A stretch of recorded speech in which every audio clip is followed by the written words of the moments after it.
Instagram and on Facebook. What's up, my dear family, wherever you are in the world during this interesting time of quarantine? These are special times. But guess what? I have been really wanting to tune in and help you develop a hero mindset. As I am working on a documentary film about resilience, I've been studying and researching resilience for over 15 years and teaching it to my patients.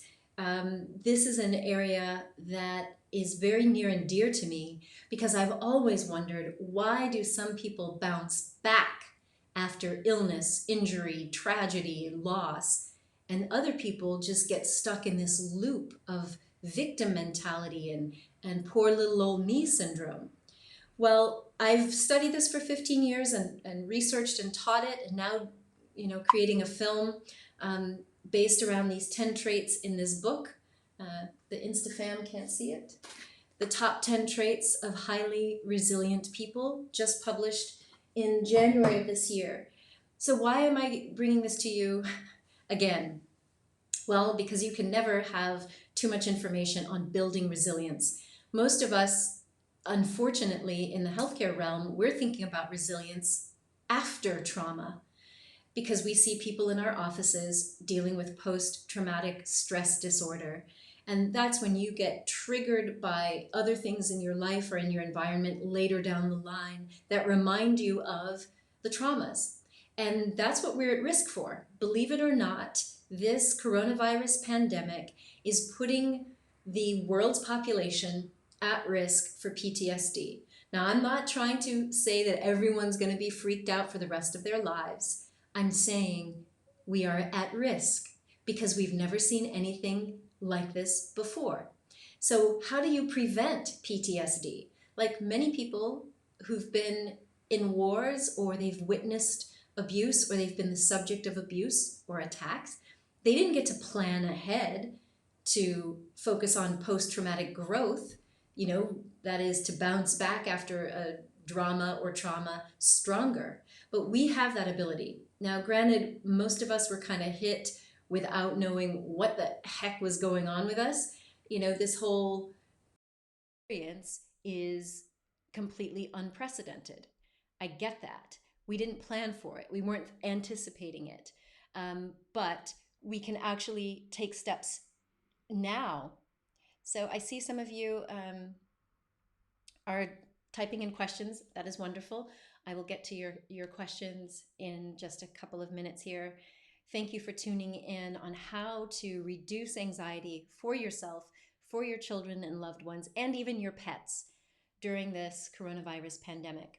So when you get a chance to see this wonderful film that we're working on about resilience, you'll understand that the people who bounce forward, not just bouncing back, but they take a traumatic experience and they allow it to propel them forward in life, stronger, more feisty, more focused. The people who do that are the people that we call heroes. And in psychology, there's an actual acronym. The words hero, those letters actually stand for hope, efficacy, resilience, and optimism. And so what you'll learn in this film and in the book on resilience is there are 10 traits. And if we focus on building up these traits, we can decrease the likelihood of falling into post-traumatic stress disorder or victim mentality or the PLOMS, PLOMS, that is poor little old me syndrome. So seriously, there are several things. I'm going to tackle one of them today. One of the things that we see when there's a major crisis like this pandemic, like when there's war, like when there's natural disasters, floods and tornadoes and things, what happens to us is we get knocked off of our normal game plan. That's obvious. Most of us right now are in reactive mode. Maybe you're coming out of it if you're in week 2 of your quarantine. You've maybe found a way to kind of calm yourself. The first thing that we have to do is to really calm down the central nervous system. central nervous system is your brain, all of those nerves that are like firing and making us feel anxious and afraid and nervous. And most people are looking at coping mechanisms. We're going to get to that. So the first thing we think of is all of the acute or the short-term things that come up, feeling stressed, feeling anxious, and all of that. And we have to start to calm ourselves down. Hopefully you haven't been relying on alcohol or food, simply because those things can lead to addiction and eating disorders. And someone just posted a question about wanting to lose weight and you're already on antidepressants. But we have to create a sense of calm. So we've talked about this in my last videos about meditation, breath work, yoga, movement, journaling. All of these things will help you. I have guided meditations completely free that you can download to start to create that sense of calm in the brain. Do that with your children as well. Do it with your pets as well. So that's the first thing to address. Now, one of the other challenges that we see is people in the midst of a situation like this, they will feel all of the stress. So we've talked about that. They'll also feel, a sense of uncertainty. Like we don't know how long this pandemic is going to last, how long we're going to be on lockdown and quarantine. We don't know, if there's going to be enough resources for us. We don't have any certainty about when our next paycheck is coming or when we'll be able to return to work. So the other challenge that comes up is uncertainty. Now, if you want to prevent PTSD and set yourself up to become the hero with post-traumatic growth, then you have to be looking at each of these areas. Now, uncertainty, we don't like that as humans. We like things to be like reliable and predictable. And even though every day is uncertain, we have previously felt like, oh yeah, I know how life is going to unfold. So when we are hit with uncertainty, and particularly our children, it throws everything off.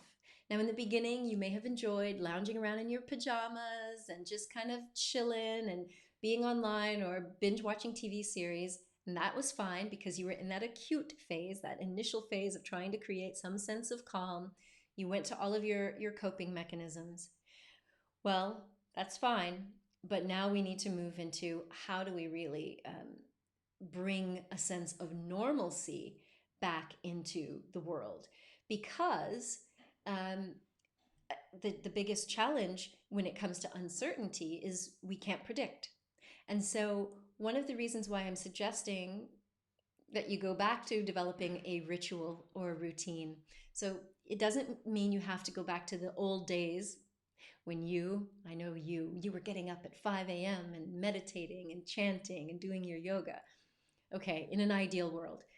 You don't even have to go for the ideal. There's no reason to be idealistic because that puts pressure on us.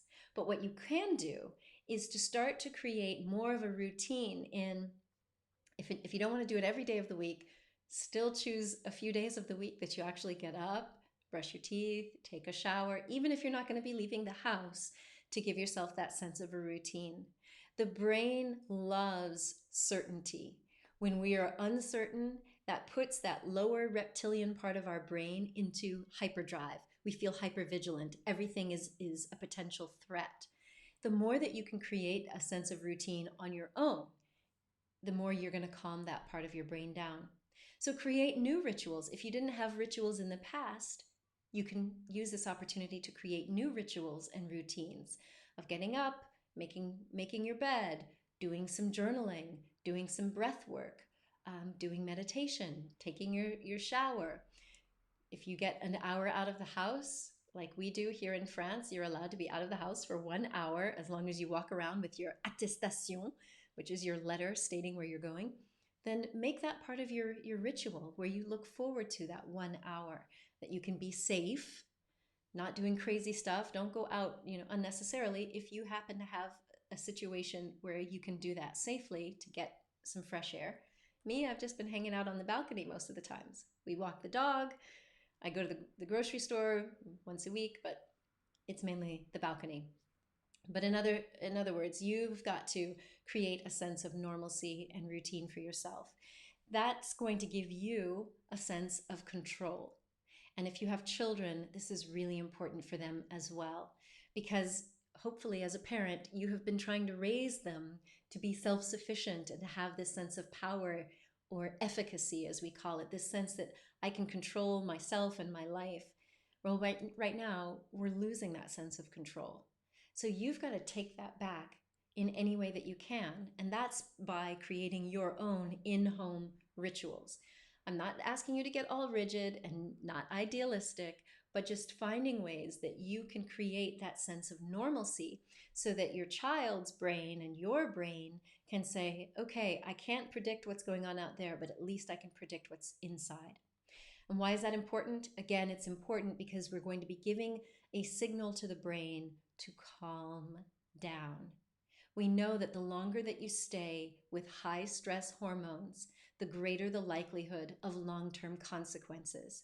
So long-term consequences include the mental health problems like depression, anxiety, addiction, eating disorders, rage. We're seeing domestic violence cases go up at this time because people don't have that sort of emotional regulation.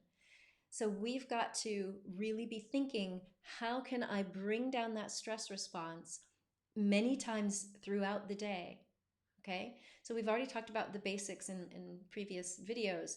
Not watching the news 24/7. Stop it. You don't need to be watching that much of the news. And particularly around your children, they don't need to be hearing these constant numbers of death numbers and uncertainty, because it tricks the brain into being into hypervigilance. Okay, so you want to look for ways to bring down your stress response multiple times during the day. All right, so that's why rituals and routines, that's why we're going to do these things on really focusing on the trait, one of these top 10 traits of resilience. There's a trait called flexibility or adaptability. We love it when we can just do things our way, but that's not possible right now. The most resilient people, the people who avoid PTSD, the people who are able to bounce forward after drama, trauma, illness, and tragedy, are the people who are the most adaptable and the most flexible. So rather than sitting there and being pissed off that you can't do things, create your own ritual and routine so that you have a sense of power back.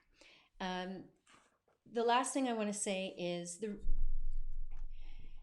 just for today anyway, the reason I'm bringing all of this up is because if we are going to develop a hero mindset, if we're going to help our children and ourselves be resilient, then the best thing for us to do is to do it proactively. So as I mentioned, this idea of flexibility and adaptability means, how can I adapt to this situation? It may not be ideal. We're not saying it's going to be this way forever, but what can I do right now that gives me a greater sense of control? And that's going to help you a great deal. Now, does that make sense? Have you got it now? Do you understand why rituals and routines are important at this phase? Again, we don't even know how much longer we're going to be on lockdown, but it's definitely worth thinking about for you and your children, most importantly, because we want to avoid the deadly consequences. So finding coping mechanisms that do not involve food and alcohol or shopping or gambling. Instead, finding coping strategies to bring down that stress response. I've got a whole host of free resources for you. If you visit andreapennington.com and click on the button that says resilience, you'll see a bunch of downloadable guided meditations that will help you tune in to peace. Now, one last little tidbit, and then I'm happy to guide you on a meditation if anyone would like that, and I'll scroll through and see your questions. Many of you have probably heard about something called mirror neurons. That is, there's brain neurons that allow us to tune into other people. We can read their facial expression, their body language, their posture, their tone of voice. these neurons pick up on the cues from other human beings that we interact with. So if I am stressed out and my child is around me, she's going to pick up on that and get stressed out. But it also works, believe it or not, through cyberspace and through screens. In other words, if we're watching a movie or we're watching the news where everyone is in panic and fear, our neurons are going to pick that up, and we create or recreate the same interior state. It's just like when you're watching a movie and you're like getting all nervous because, the bad guy's coming or the monster's coming. So we are missing out on co-regulation that happens with being with people that we enjoy being with, like going out and just being able to play or hang out. So there's something called co-regulation. Like normally as babies, our caregivers, if we're lucky, our caregivers, our parents, our nannies, they were attentive and loving and present and available. And when a baby coos, then the caregiver coos back. There's this baby talk, there's this facial recognition going on. And that's what helps the brain develop an inner soother. Like your brain actually has specific neurons and pathways to help you calm down. Well, right now, if your caregivers, your parents, or the people around you are all freaked out, that is putting you into a state where you're going to get freaked out. If you're always watching the news and seeing all of these bad images and hearing these things, that's going to put you in that stressed state as well. All right? So I hope that this is helpful to give you some insight on why rituals and routines are important, why you need to cut out or limit the amount of time you're spending in that negative loop. I will, in the next video, take you through some more of the 10 traits of resilience so that you can be practicing these resilience muscles. You were born resilient. That's why I'm so confident that you can bounce forward. You can use this opportunity for your growth, for your evolution, and become a stronger version of yourself. Now, I'm not trying to put pressure on you. I'm not saying that you need to totally go pull out your superhero outfit, but you will find that that is a true possibility for you. We can emerge and rise up as the superheroes that we're being called to be. All right. So I saw some questions on the Insta. I'm not able to bring anyone on live. Sorry for those of you who've asked to be. All right. So someone had asked about getting off of antidepressants. Now is not the time to do that. So someone had asked about getting off of antidepressants. They've made her or him, I'm not sure what, they made you gain some weight. And that's the reason you want to stop using it, but you struggle with PTSD. Okay, so dear friend on Instagram, now is not the time to stop. Not in the middle of a crisis. So I just mentioned that one of the things that stresses a human out is uncertainty, unpredictability. So you need to be doing everything you can to maintain your brain chemistry and your energy level as positive as possible. And so going off of a medication that has been helping you to regulate your mental state, this is not the time to do it. We don't do it in the middle of a crisis, particularly when you wouldn't be able to necessarily go see a doctor or a healthcare provider or a hospital. That would put you at even greater risk, for getting the coronavirus. So I would say employ all of the other strategies that we know can help with depression, like meditation and journaling. If you visit AndreaPennington.com, my website, I have free life writing journal exercises that will help you to move some of that energy. There are also nutritional supplements. You'll be seeing some information from my team at Innate Vitality. There are plant-based nutritional supplements that can also help replenish the brain chemistry. They can also help replenish your adrenal hormones if you're tending towards burnout. But there are safe ways that you can add healthy substances to the body that can replenish your happy neurochemicals without having to get off of a medication until we get through, this next phase of the drama and trauma. Okay? So thank you for your question. And yes, Yannicka from Wisdom from North, looking forward to be with your tribe tomorrow. All right. So the other question was about dependence on antidepressants. A lot of people are worried about that. I get it, and I get it. There are safe ways to wean off of antidepressants, but I definitely recommend that you do that with a healthcare provider or a psychiatrist that can help monitor you and give you strategies if you're feeling unstable as you come off of that medication. And again, I don't recommend doing that right now when we're in the middle of a global pandemic. I wouldn't worry about the dependence because you can get past that. You can get past that dependence, but first you need to get past this pandemic. What other questions do we have? Any other questions in here? And thank you. Thank you, thank you, thank you. You're welcome. So, any other questions? I can't really reach my computer to see if anyone has posted questions on Facebook.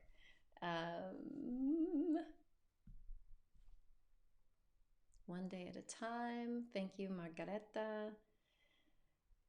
Yeah, so I think many of you have been commenting over on Facebook. Hi, Facebook. Sorry that I can't get to you. Not easily anyway. What should we be doing during this day for peaceful mind, positive and proactive? Thank you for your question, Arvind. It's the same that you always hear, but now we have even more drive to do it by creating rituals of tuning in to your body. And I talked about some of the things that happen when we're faced with a drama or trauma. One of the number one things that's happening for us is that feeling of uncertainty. The other thing that's happening for people is a feeling of loss. People are feeling like losing their job, losing their money, losing certainty, losing control of being able to come and go as they please. And so one of the other things that I would suggest for all of us, not just Arvind who posed the question, is to focus on abundance. So I've talked about post-traumatic stress disorder, right? Like, I'm a doctor, so I'm kind of trained to always be thinking about what's the worst possible scenario, depression and Alzheimer's and diabetes and cancer, and all of these things are increased depending on how much stress we experience in our lives. But there's another aspect of post-trauma that really affects people, and that is scarcity, a feeling of scarcity.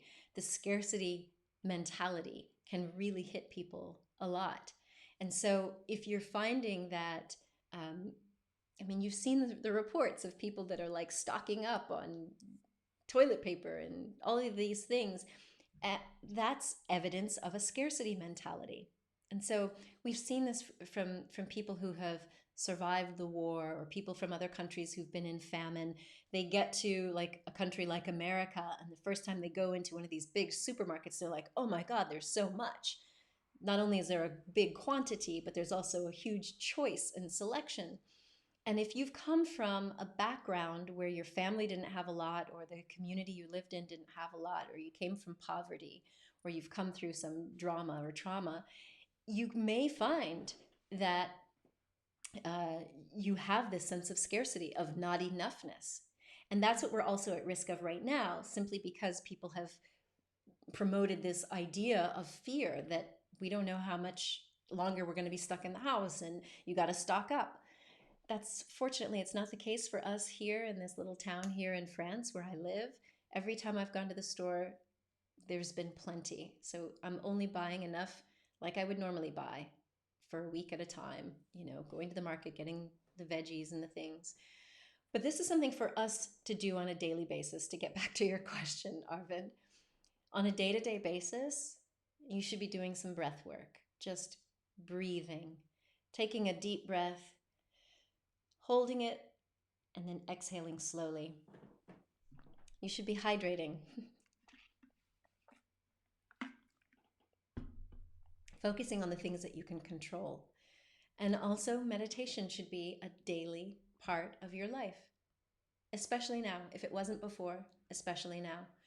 And so, how can we meditate on abundance at a time when there is so much uncertainty and people are afraid of losing their jobs and not having money? Well, you can focus on anything that's in your immediate surroundings in this present moment that you have enough of. The good news is, for everyone, there's one thing I know that you can meditate on that you have abundantly, and that is clean air, or at least cleaner air. Like, people are showing all of these great videos from China and other places where pollution has been a drama.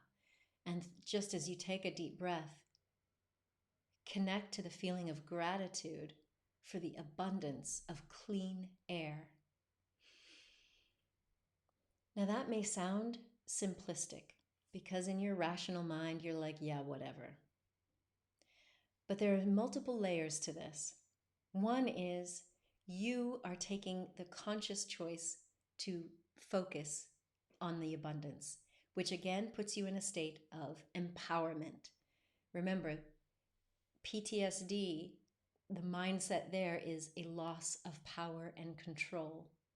So if we want to prevent going in that direction, we have to gain control.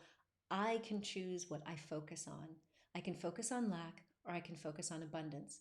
Now, again, you may think air, that doesn't matter.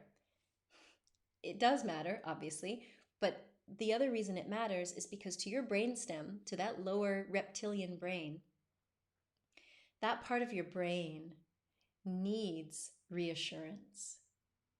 Just like a tiny little child or a tiny little animal, you need reassurance. And so by focusing on the abundance of clean air, focusing on the abundance of having enough food, even if it's only for today or this week, focusing on it to the point that you let it sink in and you actually feel gratitude and relief, that matters. It matters to your brain.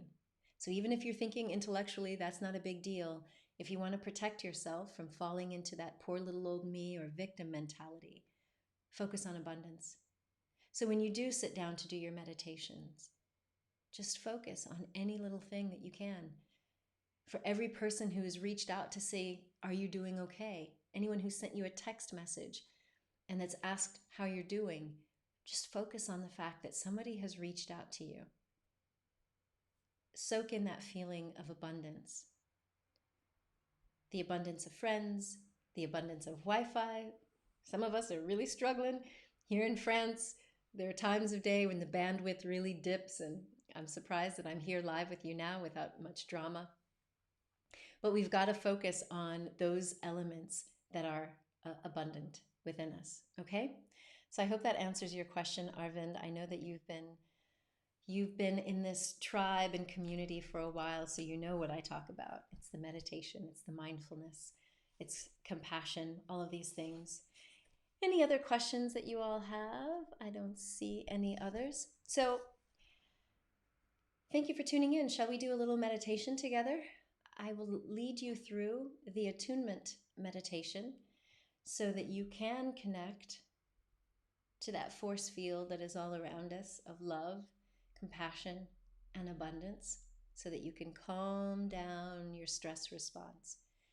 You do this multiple times a day just to give your brain the confidence that you're going to be all right. You were born resilient. You have these resilience muscles. They just need to be exercised. And now is the perfect time to do that. So if you would, just take a deep breath. Really filling your lungs. And exhale slowly, slowly, slowly. You want to let go of all that carbon dioxide, let go of all the tension and the stress, even if it's only for 5 minutes.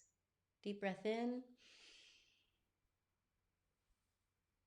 And exhale slowly, slowly, slowly. We're going to do 5 of these deep breaths. By taking 5 slow, deep breaths, that's also going to signal to the brain that it's okay to calm down. And each time you exhale, you release, let go, surrender. And the first step of the attunement process, it's allow. Allow yourself to become present and non-resisting and non-judging to whatever is. So we take those deep breaths and we allow ourselves to just settle in to this moment. What am I feeling? What am I thinking? Without judging it, just allowing it the space to be. And if there are strong emotions, if you are feeling tense, just breathe into it. Allow it to be there. And what would those aches and pains or those muscles or that feeling in your stomach, what message would it want to convey to you? Just allow it to be seen and heard and experienced for what it is. It is simply energy in motion. Our feelings are messengers. Our feelings are here to deliver information. So by taking those deep breaths and allowing ourselves to tune into the body and the breath and the mind, allowing it to be just as it is without judgment, you'll start to recognize that you are not your thoughts. You are not your aches and pains. You are not your fear. You're the witness to these things. That's the power that mindfulness and meditation can bring to you. It's to know who you really are. The second step of the attunement process is attune. Now we're going to tune into the waves of compassion and love that are all around us. Whether in this world or the next world, there are beings that love you. There are beings, I'm one of them, the people in my community, we love and care about you, and we are sending pure wishes that you be free from suffering. And so just imagine that you, as a human antenna, you're tuning in to pick up on the waves of love and compassion that are all around you, even now, just like the radio waves and TV waves are present. And then here is where we recite the 4 phrases of the compassion meditation, the loving kindness meditation. May you be truly happy and know the causes of true happiness. Imagine that some kind being is saying these words to you, and feel those waves of love and compassion. May you be free from suffering and the causes of suffering. May you be truly well in body, mind, and heart.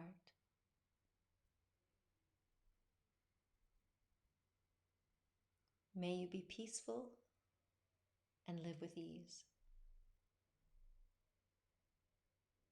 We imagine these waves of compassion are coming to us. We can also direct them out to other people.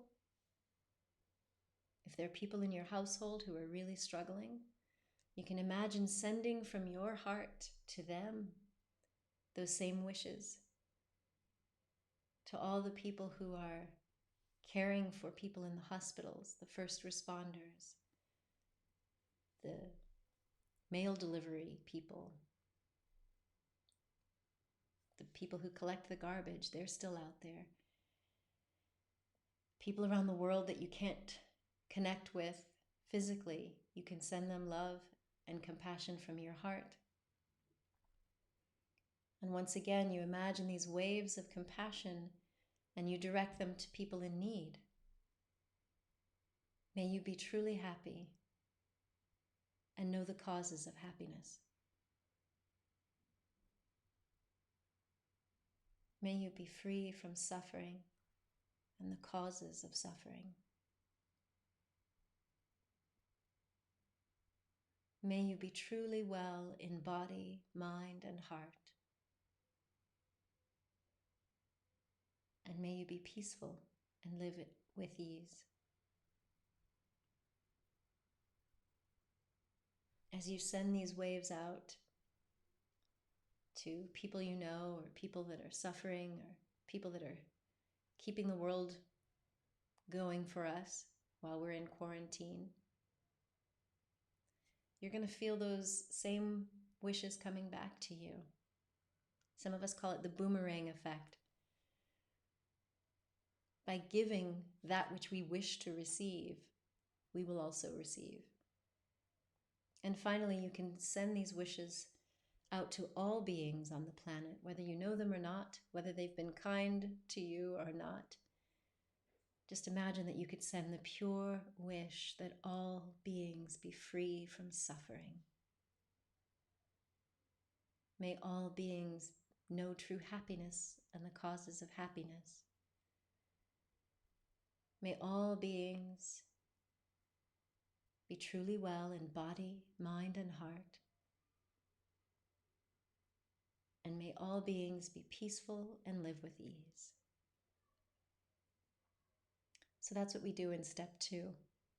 You could stop there if you want, or you could move on to step 3 of the attunement process, which is align your mind with higher consciousness.